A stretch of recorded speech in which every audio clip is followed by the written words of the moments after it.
That's a good start. I was muted. Here we go. Hello. How are we all going tonight? I'm not muted now. What a good start that was. Uh, Good work. How are we all going? Just talking to myself for the first few seconds. uh,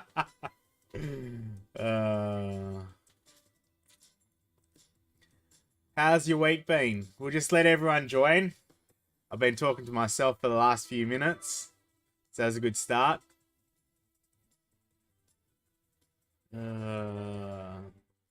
How good's it been having this dry weather? It's been not too bad. It's a bit cold. I got the heater on tonight. It's been a little bit cold, but the weather's been great through the day, nice and warm. Awesome, Hayden. Jamie, how's both going? How's the music? Is the music too loud? Can you hear the music? You want me to turn it up a tiny bit? I like to have a little bit of music in the background. Yeah, I know, Jamie, exactly. Hey, Matthew. How you going, mate? How is Calbarry? Oh, tonight is a nice casual chat tonight, just about what we can do over winter. So I thought today would be a good one to bring that up, considering we haven't had any rain and looks like we're going to have a good weekend as well. So it's a chance for everyone to get out and do a bit on their lawns. I know I've been out throughout the week. Music is loud.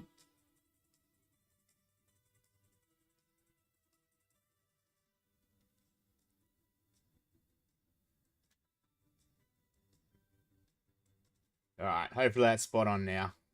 I like it just lightly in the background, not too loud. That's good.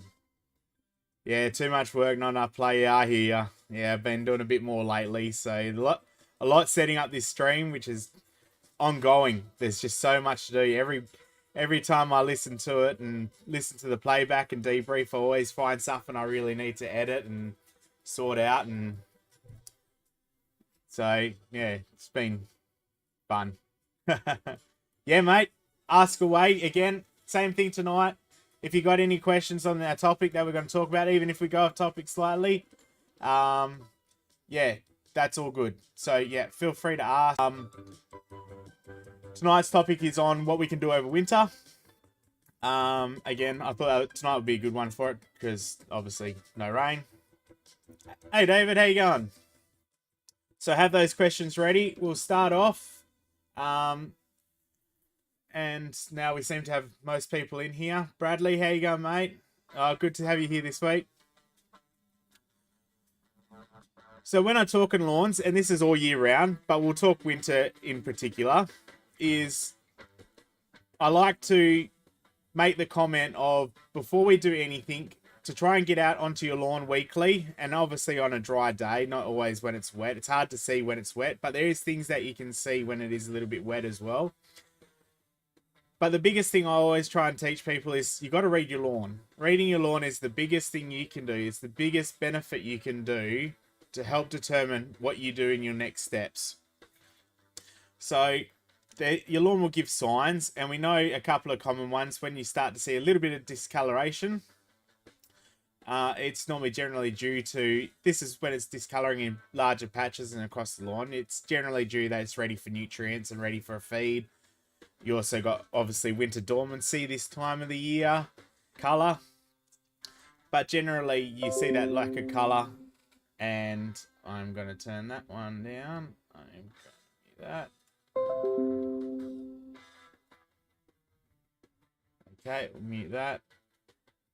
And generally, this time of the year, you'll see the lack of colour, generally because it's ready for a feed. And this time of the year it's harder to feed because obviously your general granular fertilizers don't get taken up as easily this time of the year, and we'll talk about your soil and how everything's taken up. But so today I went walking over my lawn I took some photos for tonight. I had a couple the other day and a couple of observations, and I want to show a couple of photos. So we'll start with one and we'll go through each of them. I'm going to show a photo. This was an interesting observation I had over the other day when I was filming the why pre-emergent didn't work for me.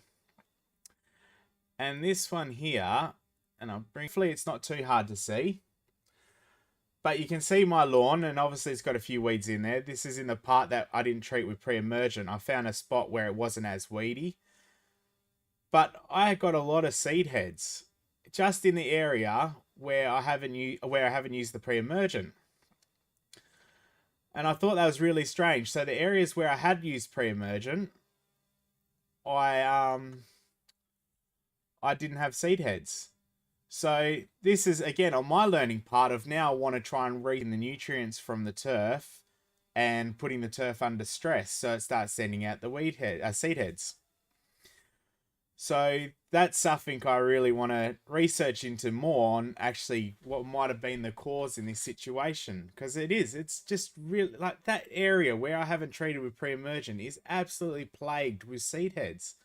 And it's really interesting is that because I've used the pre-emergent and in one area and I haven't used in the other, that again, the weeds are taking the nutrients. But yeah, I'm sure there's got to be better answer to that. So that's something I'm going to look into a bit more. The other observation, so this was on the same day of filming, and this is a big one. Okay, so you will see this come up. I want to send this in a larger picture. I'm going to put it on my Facebook page as well, because just the little drops of water and yeah, it just really stands out. And I'll see if anyone can tell me what this is before I go through and answer it. Let's have a look at Bradley. I have the front lawn north of the property. Backyard is south, treated with spard in late March. Front yard little to no seed heads. Backyard has heaps. Could that be because the backyard gets less sun? Yeah, so look, that photo away now. It is fungi, David. Hayden is correct with what it is. And spelling is a little bit off, mycelium. I think that's how it's pronounced. Again, these words I'm never really good with. But, yeah, spot on. So that's mycelium.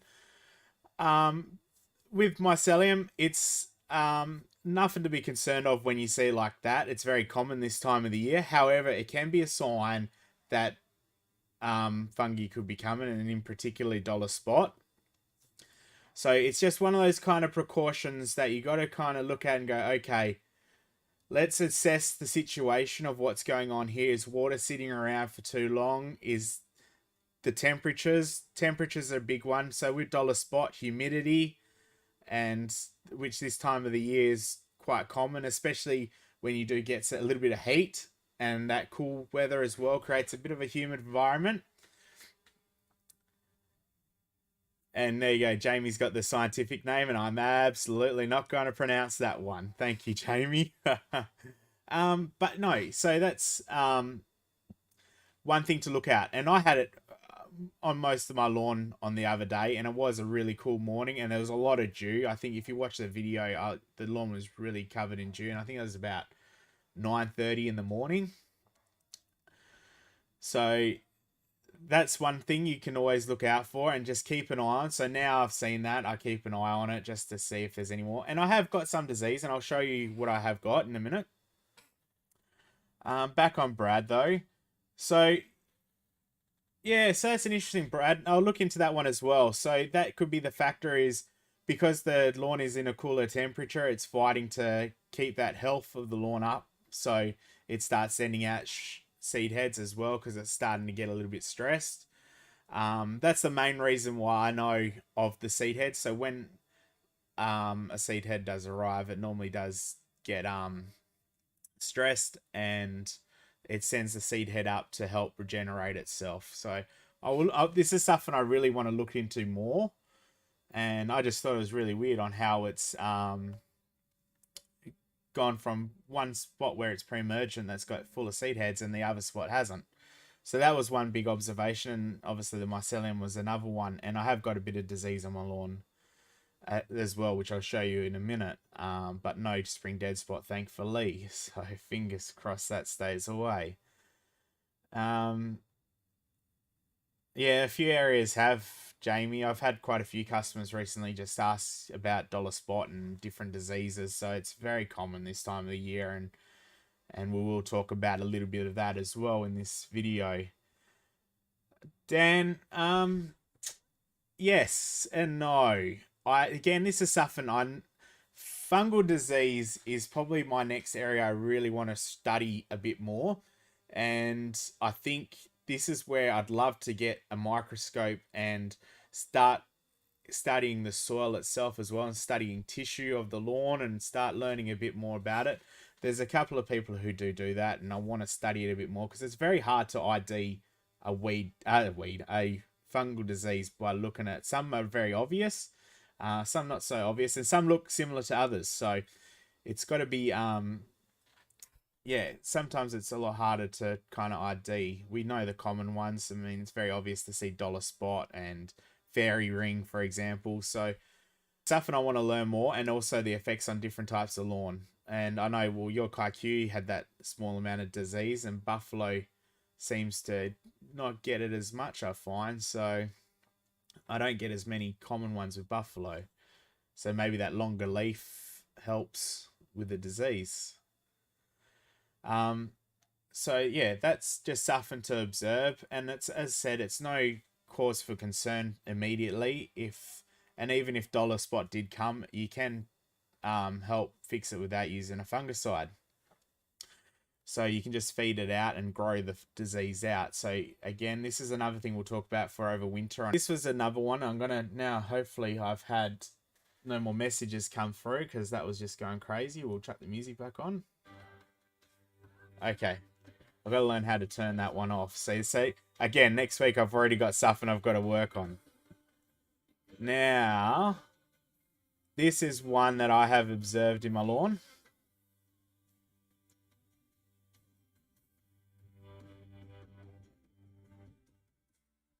So here you can see quite healthy turf, and then there's a slight brown, and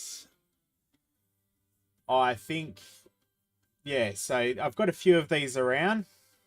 These have probably been common in my lawn this type of the year, and I've got to get them ID'd and checked out and make sure I know what it is. But it's not too bad. So the actual, and I'll show you another photo now. So it's not too bad, but let's have a look. It's there. So I'm not 100% sure, but I feel like this was the spot where this close to where the spring dead spot was. So there might be a little bit of residual disease there, but it's probably not as bad. I think this was the area where the worst spot of it was. So it might be a little bit of residual disease, and I'm hoping it's not a sign of worse things to come. But that was my observations of my lawn. Also noticed a few mushrooms. Again, it's a time of year where, again, mushroom signs are of good health of soil, but it also is that time of year where the humidity's up, and the humidity is up, and you also get that kind of environment where mushrooms and all your different fungi decide to grow. So let's have a look. You need to use these products. Yeah. So yeah, very true, David. So look, this is the other thing, and we'll talk about it now, actually. Let's talk about fungal disease. So over winter, we obviously do get our fungal disease, and I won't treat my disease because I don't think it's bad enough. And I'll monitor this. So this is about the reading of your lawn. If I feel like it's starting to get worse, then I'll reassess and whether I'm going to apply a fungicide. And I'll be very careful on the fungicide that I use, because we know that some fungicides do have that growth regulator ability, so it can slow the growth down.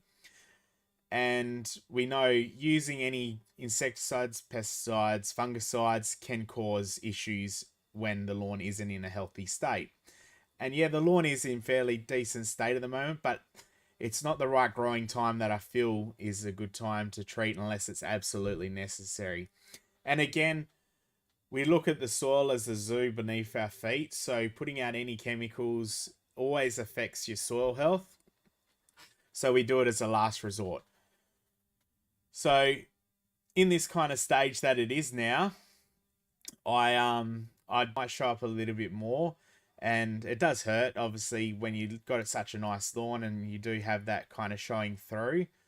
But you think of hurting now to help later on. So by having that showing there, you might prevent further damage by applying a pesticide to treat it.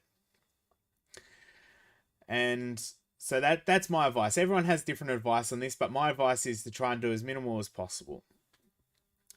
And it depends, David. So with fungicides and different diseases, because there's such a different range of, like if it's dollar spot, it might be Clawton, or if it's brown patch, it could be Rapid Aqua, something like that. So it just depends on the disease itself what I'd recommend. So, and I'd try. So you got propiconazole, but that has that growth regulator. So something like that I will avoid if I have to. But we try and go minimal, just to avoid it. But we also do try and say, hey, let's try and grow it out first. And that's what I'm going to try and do first. So I'll do a foliar feed through the week, and see if we can get some growth into it, and hopefully that just grows through that again. And we even just seeing signs of growth in that disease, because that's the other thing. So if you can see signs of growth in the disease itself, I take that as a good sign personally. Because remember that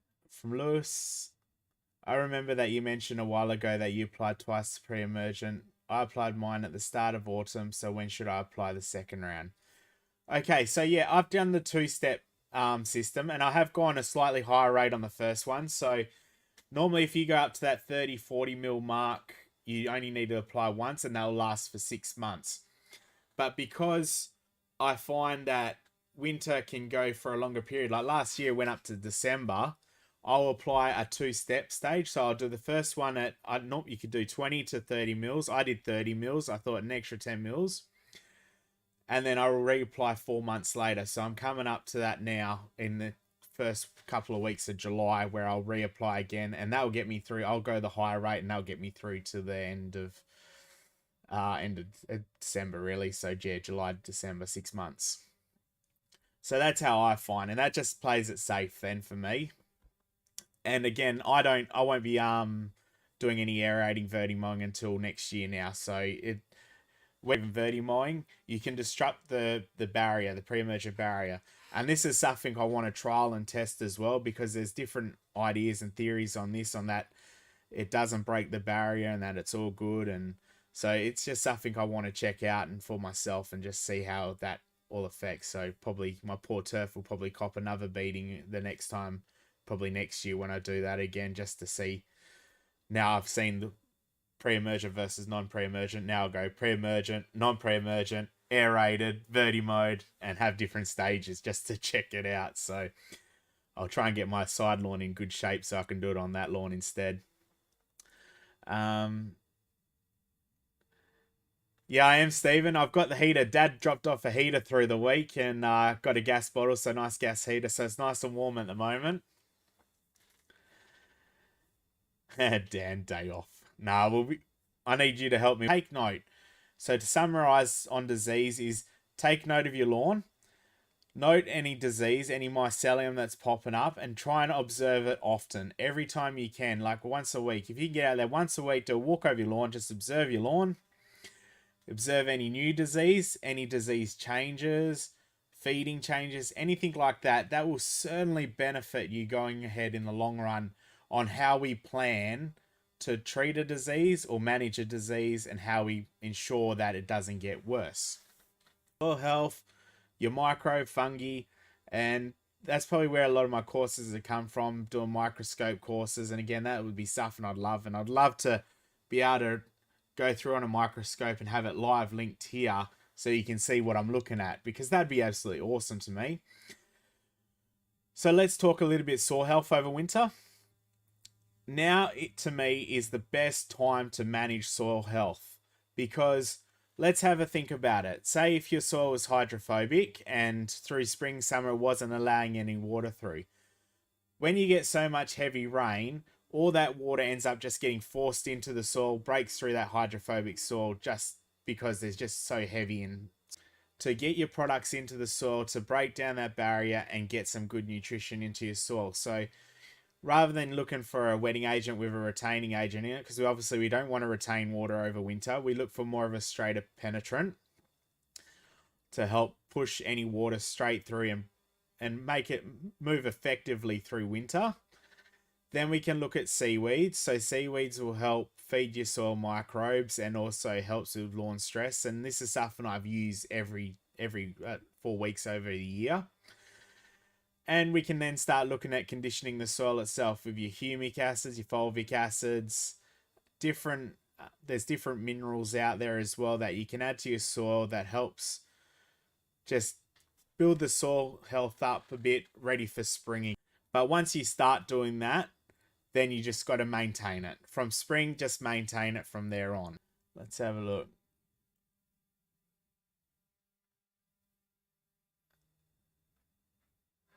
Oh yeah, you have to show me. You have to send me that one too, Jamie. Yeah, mainly on cooch. So dollar spotter is mainly on cooch. I've seen it on a few other turfs, but yeah, sadly, that is the one downside of cooch, is that it does get prone to disease. Unfortunately, it's a bit of heartache. So us cooch lovers, but that's why we love cooch, because Kaiku is boring. You got to have some fun with cooch, and when cooch is in its prime, it absolutely looks fantastic. So while we got these sunny days, it's fantastic to make the most of them. So now we can get our foliars out, because obviously we don't have to worry about the rain or anything washing it in. So now's a good time to put your foliar fertilizers out. And we talked about pressure sprays a little bit, and we'll go into a bit more details in a video. I would love to do a video on calibration and different nozzle setups. So we talked about that in the hose on sprayer video. But now's a fantastic time to go through and do your foliar fertilizers, just because of that no rain factor. And again, when we go through now and choosing different fertilizers for your turf, when you do start showing signs of disease, we start backing off the nitrogen a little bit, because we talked about that a bit on a previous video. Is if you're already showing signs of disease, we back the nitrogen right off, just to make sure it doesn't get any worse. So again, this comes back to the observation of what's going to work best for you. And we'll manage that. So when someone asks what fertilizer should I use this time of the year, we'll sit there and work out on different scenarios on how it can be best suited to you. I found the eco products are pretty good up there for the best and bang for the buck. Yeah, so yeah, EcoGrow, fantastic products. Something like Eco Vital over winter is absolutely fantastic. Works really well. That's a fish and kelp emulsion, and it can be applied as a soil or a foliar application. I've used that quite a few times myself. And then you got your humic acid plus like Humate, which is great for in the soil as well. So again, there's lots of good products out there as well, and EcoGrowth do some stunning products. And best the thing is they are made for WA soils and WA climates, so which is fantastic. And they're WA owned, and right here in just down the road, not far from me, just in Hope Valley. So it's just down the road.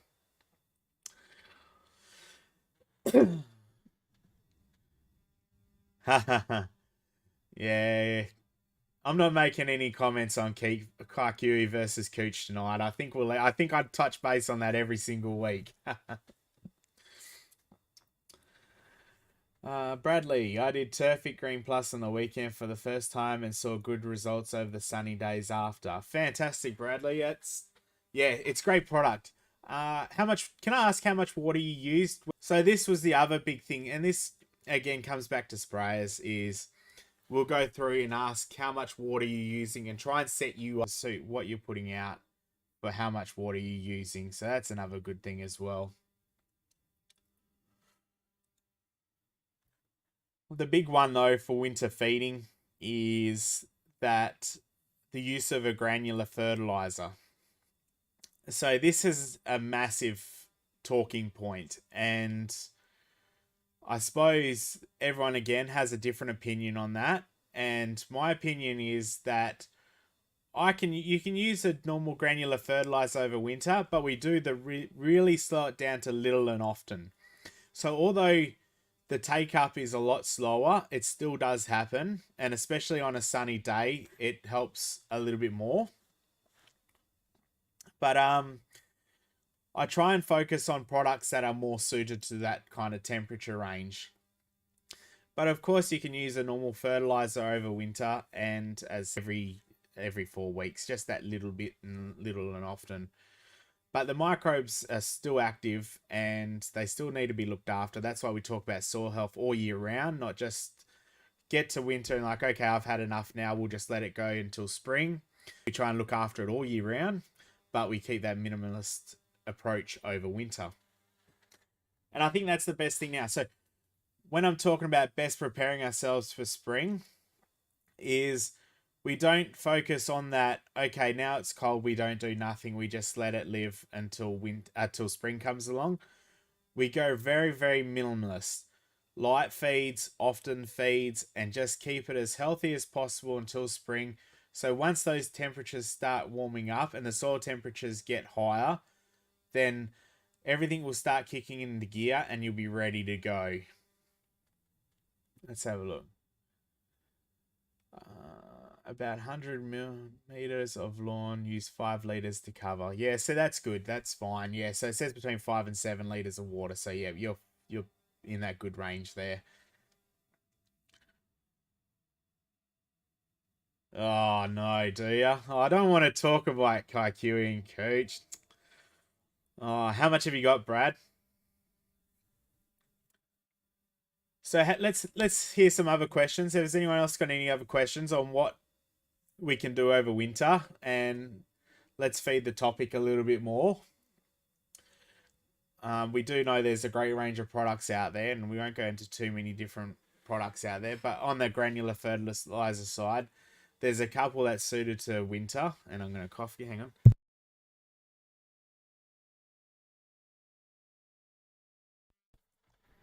There is a few that is suited to winter. So I've been trialing Bailey's 411 this year, and it's been working really well. I've only used foliar in one section, and I'm getting really good consistency with the Baileys. So I've been really happy with that, actually. It's actually been proven to be working really well. So it'll be something I probably will use every winter now.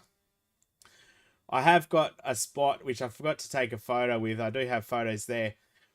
So I kept part of my lawn in really good condition because I just really wanted some part of my lawn to look good this year. And then I did 4 lines of different scenarios and just to see how they compared. And they all actually are pretty close, but I can see 2 of the lines are a bit lacking in color. And that was just, I used granular on its own with nothing else. I think so I want to try and let that lean right off and see if I can get it into a dormant state now. I'm actually thinking of just dropping that whole 4. Now I've got the idea of what's going on. I'm thinking of dropping those whole 4 lines and doing half lawn, let it go dormant, half lawn looking good. And I want to see if I can bring that lawn out of a dormant state and get it looking as good as what the good maintained lawn is. So I think that'd be a good test, because that's probably a big question that I do get asked this time of year, is that I get the photos sent through and going, oh, my lawn's gone brown, how can I fix this? And it can be very hard to get a lawn that's brown to green again. So I'd love to just have a bit of a play and see if I can actually make it work.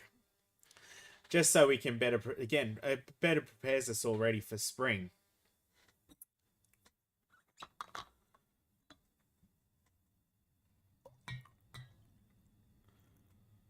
Pour my coffee.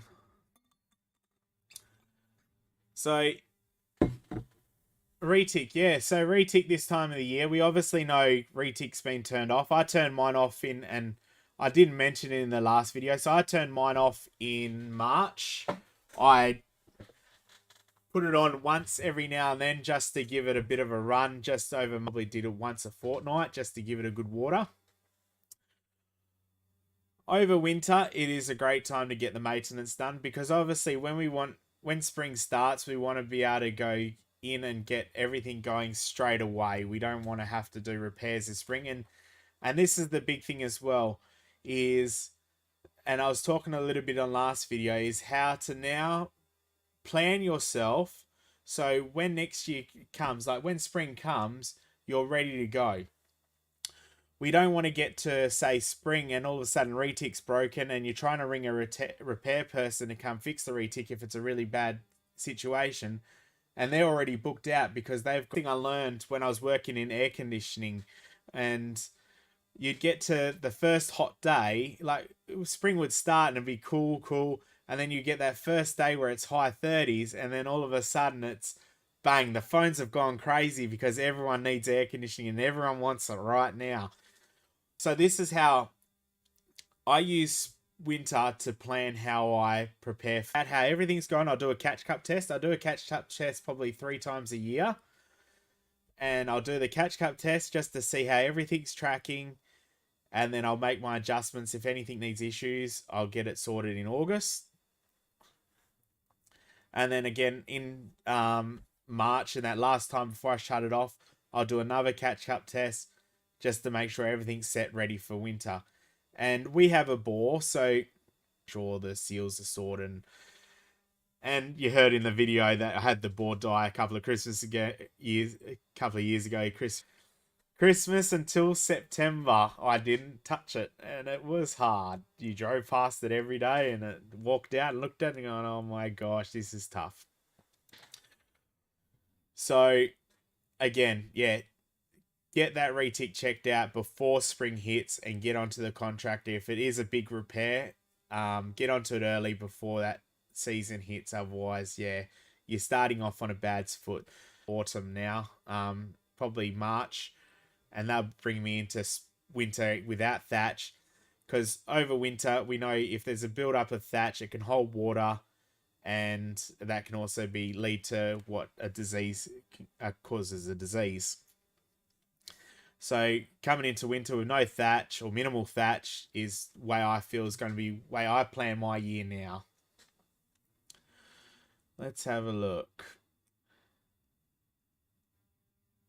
Yeah, Andy, 100%. So molasses, that's a big product. I got a product with molasses in it. So I have also used molasses 1,000 ant holes by the end of the week. When I did that, I think I went a little bit higher rate, so I was having a bit of a test, and yeah, didn't end up too well there. So yeah, I've learned to back it off and just use little bits. So a little bit of sugar helps, and also helps with your microbe activity as well.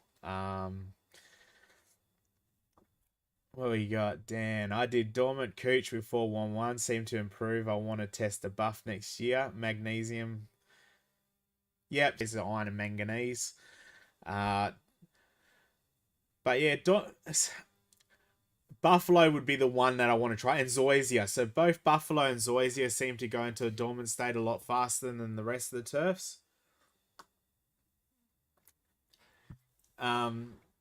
So it would be nice to actually give it a test and see how that goes with the Buffalo.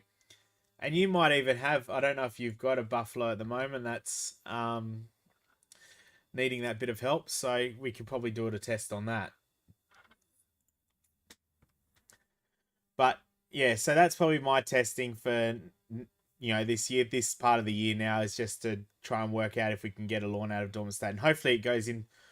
I don't really wish it, but hopefully I can make that lawn go a bit more faster dormant now, so I can get into testing.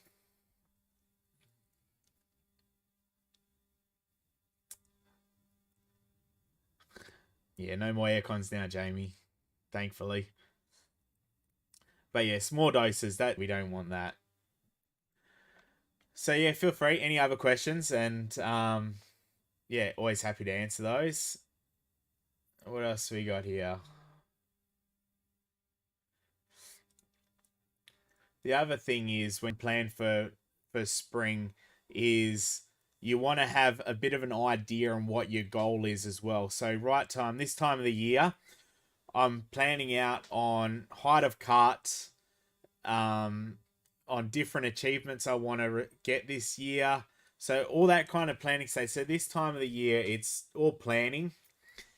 So we don't go quiet on lawn. Basically, I'm thinking about lawn all year round, and that's what I'm trying to encourage people to do as well, is think about lawn all year round, just so we can have the best successful year is by having that thought process.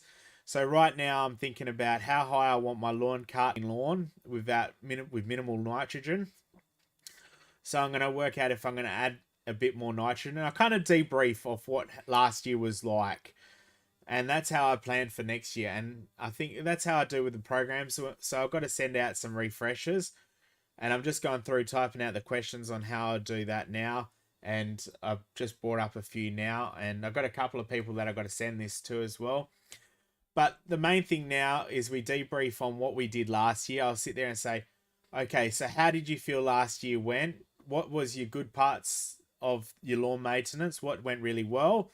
What do you feel like needed improving? Do you feel sit there and look at different shades and colors, and you can kind of get an idea. And if you get confused, you can always send me photos of your lawn.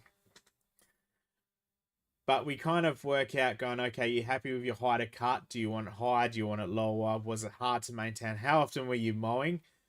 And then we can kind of put that plan in place of going, okay, last year I was using 10 mils of PGR, which is plant growth regulator.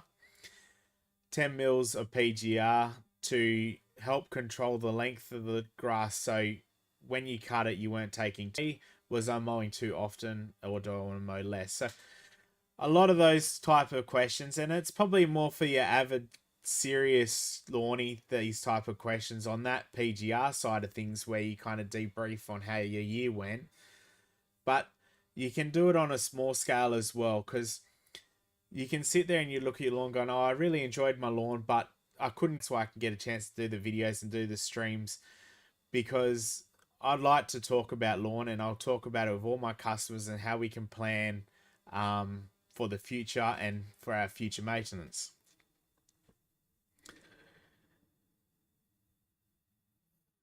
All right, we'll start back up at Dan. So that reminds me, I have a Zoysia in Bedfordale that I'll check out next time I'm there. It is typical horrible winter. I think I know the one, Dan. I think you showed me that before. I think we talked about it a couple of times, how it does go straight away.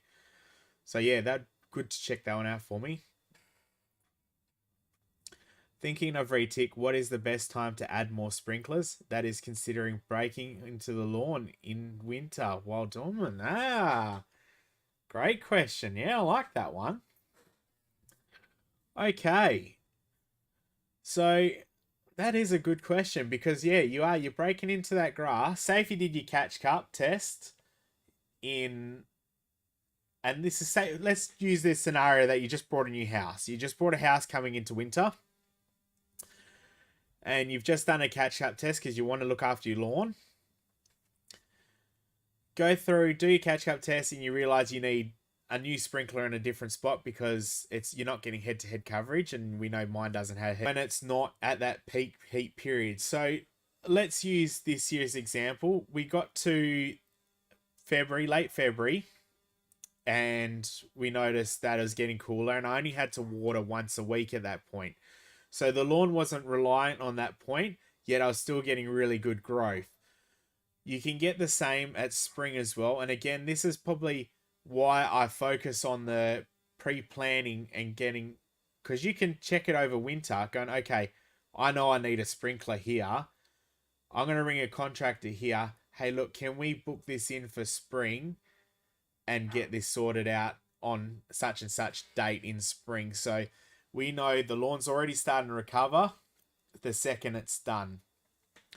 So it's something I wouldn't modify over winter, but it's something you plan ready for that cooler, that kind of warming period where the lawn isn't. My advice is you move in winter, you do your catch-up test, you work out you need another sprinkler, call your retic expert, or if you're going to do it yourself, but we'll use retic expert as an example because that's what we're talking about mainly.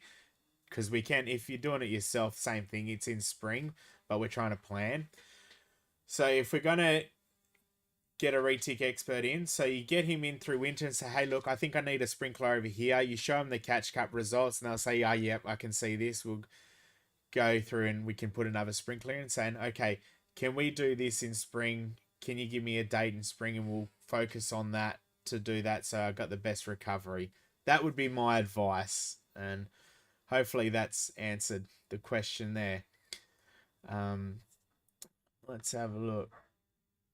Hearing for the week, and if we can probably put it up for next week's topic.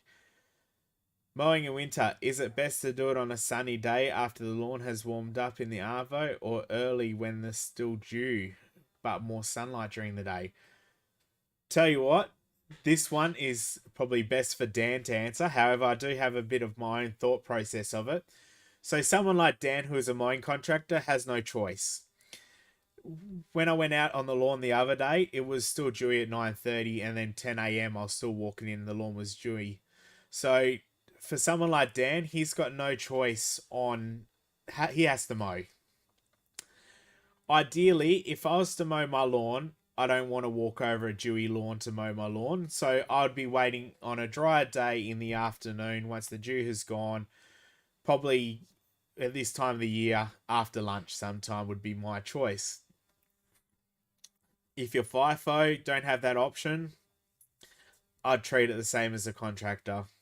You haven't got much choice when you're FIFO and you're back here in Perth and your whole 2 weeks or 1 week or however long you're here is plagued with rain and dewy mornings. You just got to do it, unfortunately.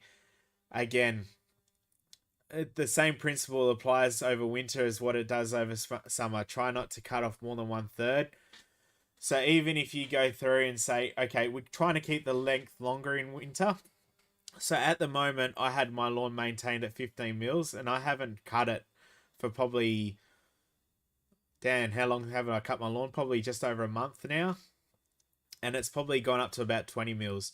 So when I get Dan to come in, we'll reset it to 20 mils and we'll cut it at 20 mils just so I don't cut off more than 1/3. When you cut off more than 1/3, it puts the lawn into stress, and that's when we have issues. And as Dan says, you'll get a cleaner cut when you cut with a dry lawn. All the grass blades are sticking up, and they're not compressed by the water, and it's not as messy. It doesn't matter what time through the day, just as long as that dew's gone, I'd be cutting. No dramas, Lewis. No, happy to answer that, and hopefully I did answer it well.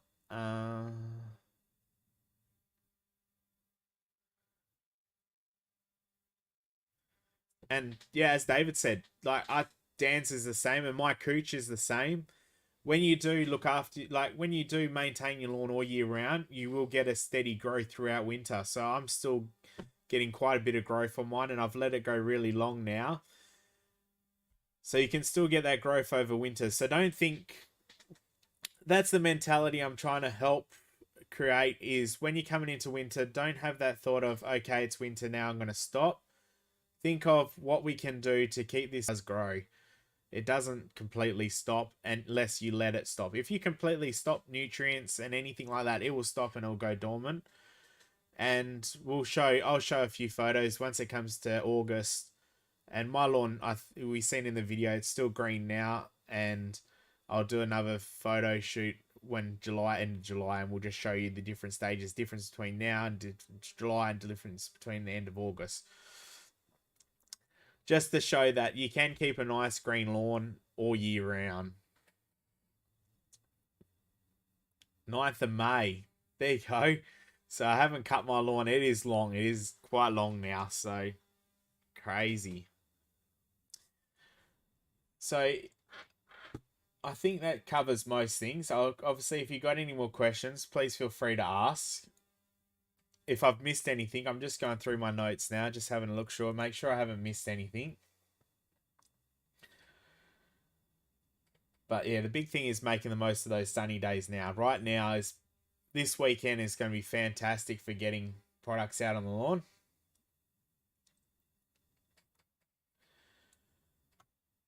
But have you got any questions on preparing for spring. What are you thinking this year for spring? Have you got any issues that you want to talk about now? And just to make sure you're covered, ready for spring. And of course, you can always message me. That's the biggest thing. Feel free to message me, and I'm always happy to answer. I don't always get to them straight away, but I'm always happy to answer and talk lawn. Can't wait for last 2 weeks of August, maybe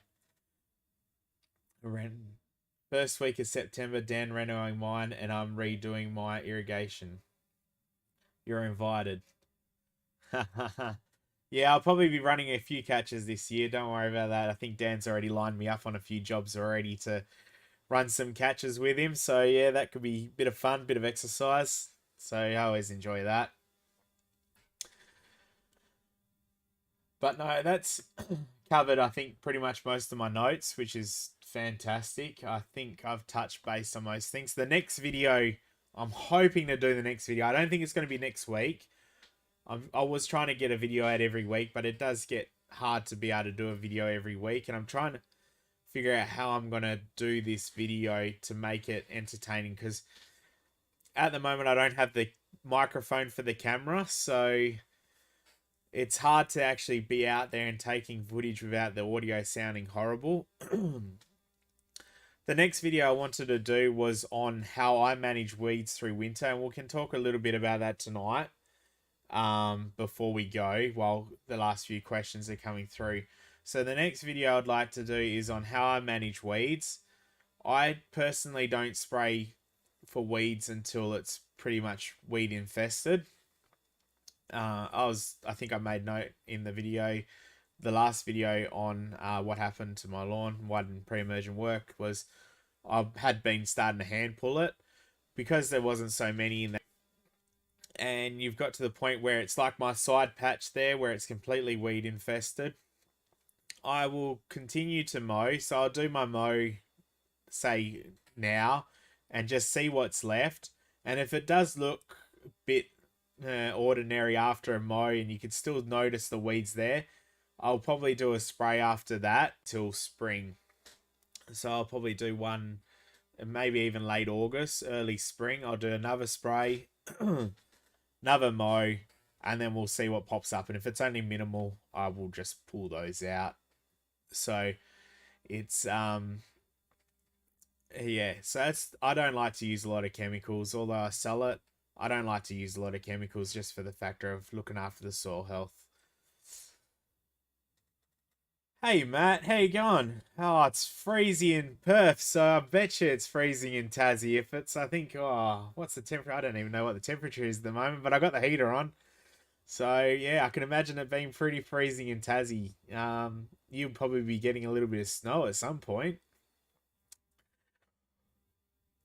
When you reno yours, draft depending on the day and time, Dan does, so I can bring my utility mows to dirt and can do a harder sculpt if you want to versus a momentum. Yeah, well, that's always an option too. We can check that out as well. So that's for sure. And I'll do, so when I do the perfect timing, at least I can put that in through winter and everyone can start using that guide as how to plan for their renos through themselves. So the question for tonight is on time as well for the video on this live chat is, how do we feel about 7 p.m.? We're starting to drop numbers again, which we normally do this time of the night. 7 p.m.'s normally, it's normally a pretty good time for me, but I'm happy with 7:30 as well if you feel like that's better. Got to see if Colin's here. Is Colin in here? Did he jump off after watching Home and Away? So yeah, numbers, yes. I think 7 p.m.'s good because I think by the time 8:30, most people are ready for bed, and I know I've got to pack it all up in here and shut everything down. And by the time I get to bed, it's just after 9. So I like to be in bed a little bit earlier too. I'm a bit of an old man now and like my beauty sleeps. I'm a bit annoyed. I reckon we got to stop these Thursday night footy matches. Looks like, what do we got? No, Brisbane have run away with it. There we go. Oh.